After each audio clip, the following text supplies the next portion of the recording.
نحمده ونصلي ونسلم على رسوله لا يؤمن أحدكم حتى يكون هواه تبعا لما جئت به رواه في شرح السنة وقال النووي في أربعينه هذا حديث صحيح رويناه في كتاب الحجة بإسناد صحيح. یہ حدیث پاک جو اپنے متن میں بہت مختصر ہے، اپنے معنی میں بہت طویل ہے. حضور کی شان جوامع الکلم ہے. الفاظ آپ مختصر استعمال کرتے تھے، معنی بہت زیادہ لیتے تھے. جو بات دفتروں میں نہیں سمیٹی جاتی تھی وہ حضور کے جملے میں گیا. یہ حدیث پاک حضرت عبداللہ ابن عمر سے مروی ہے. کہتے ہیں فرمایا رسول اللہ صلی اللہ علیہ وسلم نے تم میں کا کوئی ایک کامل الایمان نہیں ہوتا، یعنی اس کا ایمان ٹھیک سے مکمل نہیں ہوا یہاں تک کہ ہو جائے اس کی خواہش اس کے تابع جو کچھ میں لے کے آیا ہوں. حدیث پاک ختم ہو. ایک ہے انسانی طبیعت اور انسانی خواہش. زیادہ تر عمل آدمی اپنی طبیعت پر کرتا ہے اور اپنی خواہش پر. کبھی کبھی تو نام لیتا ہے شریعت کا لیکن عمل طبیعت پر.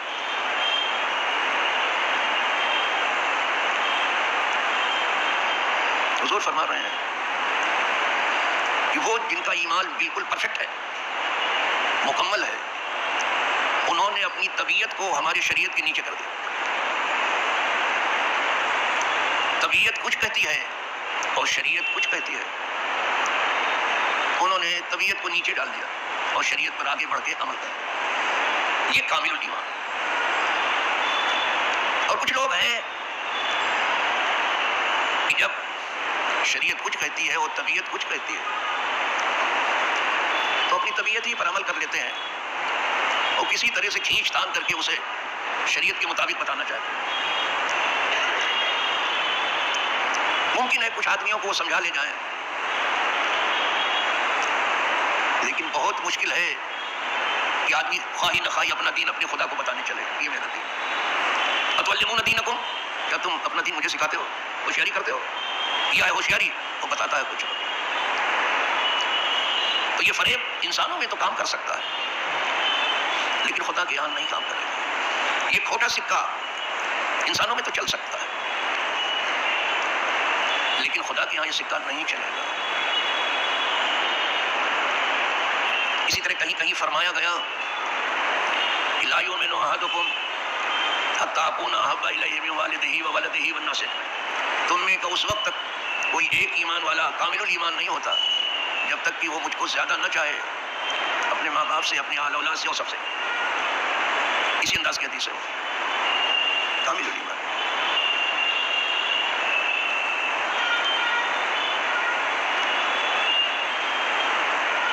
تو یہاں کہہ دیا گیا کہ اپنی طبیعت کو نیچے لانے کی کوشش کرو. یہ تو نہیں کہا گیا کہ اپنی طبیعت کو کوئی عمل مت کرو. یہ بالکل نہیں کہا. یہ بھی نہیں کہا گیا اپنی خواہش کو بالکل ختم کر دو. یہ نہیں کہا گیا. آدمی کے اندر خواہش رکھی گئی ہے. یہ کہا جاتا تو مشکل ہوتا. وہ فرشتے ہیں جن کے اندر یہ خواہش نہیں ہے. تو یہ تو نہیں کہا گیا کہ اپنی خواہش کو بالکل ختم کر دو، اپنی طبیعت کو بالکل خیر بات کہہ دو، اپنی طبیعت پہ کوئی عمل ہی نہ کرو. یہ سب نہیں کہا گیا. کیا حکیمانہ کلام. یہ فرمایا گیا کہ اس طبیعت کو، اس خواہش کو ہماری شریعت کے تابع کر دو، اس کے پیچھے لگا دو. اگر شریعت کے مطابق وہ جائز ہے کام کر لو، منع نہیں کرتی شریعت. لیکن اگر وہ شریعت کے مطابق جائز نہیں ہے تو پھر اس کو چھوڑو.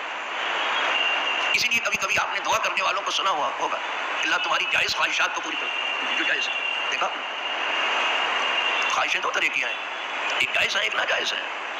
تو جائز کے اوپر کوئی پابندی نہیں لیکن اس کو نیچے کرو، طبیعت کو نیچے کرو، اپنی خواہش کو نیچے کرو. الفاظ دیگر خواہش پر عمل کرنے کی کوشش نہ کرو، شریعت پر عمل کرو. اگر کوچے حقیقت میں آپ کو قدم رکھنا ہی ہے اور وصل و وصال تمہیں مطلوب ہی ہے تو پھر یہ آپ کو کرنا ہی پڑے گا. اور جو آدمی ابھی اپنی طبیعت کے کوچے سے باہر نہیں آیا, کوچے حقیقت میں کب قدم رکھتا ہے؟ اسی لیے کسی اللہ والے نے ٹھیک ہی کہا ہے, تو کس سرائے طبیعت نمی روی بے روح کجا بکوئی حقیقت گزر توا نہیں کر. ہاں جناب, ابھی اپنی طبیعت کے گلی کوچوں سے باہر نہیں نکلے, صرف اپنی خواہش پوری کرنے میں لگے ہیں. یہ بتائیے کہ کوچے حقیقت میں آپ قدم کب رکھتے ہیں؟ عارف رومی جب جگہ لکھتے ہیں, اور اچھا ہے, عقل قربا کن بپیش مصطفیٰ, اپنی عقل کو جو بھی ہے حضور کے قدموں میں ڈال دو. جو وہ کہتے ہیں وہ کرو, جو عقل کہتی نہیں, عقل کی بات کر رہے ہیں وہ کرو. زیادہ تر حضور نے ایسی ہی بات کی ہے جسے عقل بالکل قبول کرتی ہے, ایک دم قبول. لیکن کہیں کہیں ایسی بات کہی کہ آپ کی عقل نہیں قبول کرے گی اس کو. آئی بات سمجھ. کہیں کہیں وہ بات بھی فرمائی ہے کہ آپ کی عقل اس کو قبول نہیں کرے گی. اب جیسے صلح حدیبیہ کا معاملہ تھا, صحابہ مشرکین سے صلح کرنے کو بالکل تیار نہیں تھے, اس لیے کہ وہ طاقت میں تھے, اور مشرکین دبا کر کے صلح کرنا چاہتے تھے جیسے کہ ان کی عادت ہے. اللہ بہتر, ہم ہر حال میں صلح کریں گے, جو بھی یہ شرط لگاتے. بڑی مشروط صلح ہوئی ہے, لیکن صلح ہوئی, کسی کی عقل قبول نہیں کر رہی تھی, لیکن شریعت دے رہی کرو صلح. اور صلح جب ہو گئی تو اس صلح کو قرآن نے فتح مبین کہا. اسلام میں بہت ساری فتح ہوئی ہے, اور آج بھی وہ سلسلہ ختم نہیں ہوا ہے. جو اسلام کو شکست دینے کے در پہ ہوا وہ خود شکست کھا گیا, یہ آج بھی ہے. اور جس نے خدا کا دروازہ بند کرانا چاہا اس کا در خود ہی بند ہو گیا. وہ 4 دن کا مہمان ہے, دیکھ لینا, وہ زیادہ دن کا مہمان نہیں. تو ایسا حکم حضور نے دے دیا جسے عقل نہیں قبول کر رہی تھی, لیکن شریعت تھی تو سب کو قبول کرنا پڑا, سب نے مانا. صلح ہو, اور اس صلح کو فتح مبین کہا گیا. صدیق اکبر فرماتے تھے فتوحات تو اسلام کو بہت ساری حاصل ہوئی, لیکن صلح حدیبیہ جیسے کوئی فتح نہیں ملی. یہ فتح مبین. جی سر, آئی بات سمجھ, یہ فتح مبین, یہیں سے فتوحات کے دروازے کھلے, صلح حدیبیہ نے کھولا. فتوحات کے دروازے صلح سے کھلتے ہیں, جنگ سے نہیں. آئی بات سمجھ. چلو صاحب, عرض کر رہا تھا کہ ہمیں آپ کو حکم ہے کہ جہاں تک ہو سکے ہم شریعت پر عمل کریں, جہاں تک ہو. جائز خواہشات پر بالکل پیرا نہیں ہے, اپنی جائز خواہشات بھی آپ پوری کریں, اپنی طبیعت پر بھی عمل کریں, لیکن شریعت کے اسے تابع رہنے, شریعت کے اوپر لانے کی کوشش کریں. یہ آپ کا دین چاہتا ہے, اس کے تابع بنا تو قرآن شریعت کی رہے گی. اور اگر یہ ہو گیا تو آپ کا ایمان آپ کامل ہو. اللہ ایسا کرتے ہوئے سب, یہ عجیب چیز ہے. اب اس کو میں ایک چیز سے, ایک واقعے سے تھوڑا سا پروف کروں تاکہ آپ کا ذہن کھلے. واقعات کی روشنی میں ذہن کھلتا ہے. حضرت نظام الدین اولیاء رحمۃ اللہ تعالیٰ علیہ, دلی میں آپ کا مزار قدسی ہے. اپنے مریدین کو درس دے رہے تھے, اور مریدین کا جمگھٹا لگا ہوا تھا. بس کہیں سے ایک گرد آلود شخص آیا, دھول میں لٹ پٹ تھا بالکل. وہ اپنے آپ کو سنت ثابت کرنا چاہ رہا تھا, درویش فقیر. اور مریدین سے مخاطب ہو کے کہنے لگا کہ آپ اس پیر کے پاس کیوں بیٹھے ہو, چلے جاؤ سب لوگ اٹھ کے. ہم نے تمہارے پیر کے دل کو دیکھ لیا, اس کے دل میں ایک کالا داغ ہے. تو پھر مرید جو ہے برہم ہوئے, قریب تھا کہ اس کو کچھ نقصان پہنچایا, لیکن اللہ والوں کی شان بڑھی. فرمایا اس کو کوئی نقصان نہیں پہنچنا چاہیے, بیٹھو تم لوگ. ہم کو کہا نا اس نے ہم کو کہا, تم کو تو کچھ نہیں کہا نا. ہماری ذمہ داری ہے کہ ہم اس سے پوچھیں کہ تم میں اتنی طاقت کہاں سے آ گئی کہ تم ہمارے دل کو جھانک کے دیکھ لو. آدمی اپنے دل کو نہیں دیکھ پاتا, ہمارے دل کو کیا دیکھے گا؟ بات صحیح ہے بالکل. کوئی آدمی اپنا دل تو دیکھ نہیں پاتا. دل میں جو خواہش ہے وہ سمجھ میں آتی ہے, لیکن دل دیکھنے میں کہاں آتا. پوچھا آپ نے اس سے, کیا درویش وہ غیر مسلم تھا, اے فقیر, اے سنت, اے سادھو, تیرے اندر یہ طاقت کہاں سے آئی کہ تو نے جھانک کر کے میرا دل دیکھ لیا؟ اب بڑا اچھا سوال آپ نے کیا, بہت اچھا سوال.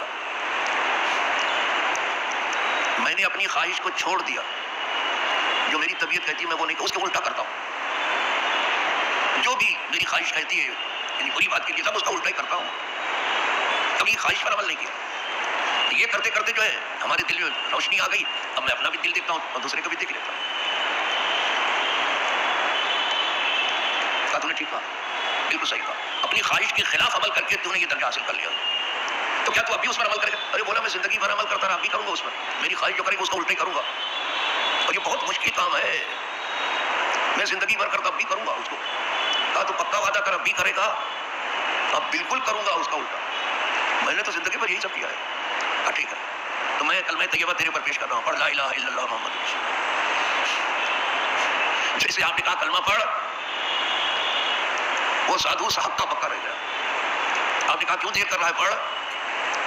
ہاں اندر تو کوہرام مچا ہوا ہے. کہا کیا تیری طبیعت کہتی؟ کہا وہ نہیں کہتی کہ مت پڑھو.